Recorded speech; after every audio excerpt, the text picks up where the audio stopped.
ഇത്തവണ ഇലക്ഷനിൽ ആരാ ജയിക്കുക? ആ ദുഷ്ടൻ കഴുകൻ ജയിക്കാതിരുന്നാൽ മതി. അതെ, ഞാനാണ് നിങ്ങളുടെ ക്യൂൻ. സത്യം, ന്യായ, സ്നേഹം, ഇതാണ് എന്റെ വാഗ്ദാനം. ഈ രാജ്യം ഞങ്ങളുടെ ആയിരിക്കണം. ഞങ്ങൾ ശക്തരാണ്, ആരെയും കഴിക്കില്ല. ഏറ്റുമുട്ടാൻ ആളുകളും തോന്നും. നിന്റെ അന്ത്യം അടുത്തടാ. നീ തോറ്റടാ, നീ തോറ്റു. കള്ളൻ ജയിക്കില്ല, എന്റെ അമ്പിലവൻ വീണു. എനിക്ക് ഈ കുഞ്ഞിനെ അവന്റെ അമ്മയെ ഏൽപ്പിക്കണം. പെട്ടെന്ന് പോകാം.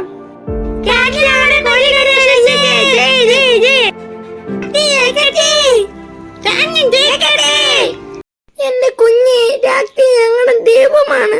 എന്റെ ജീവൻ നിങ്ങൾക്ക് കടപ്പെട്ടിരിക്കുന്നു.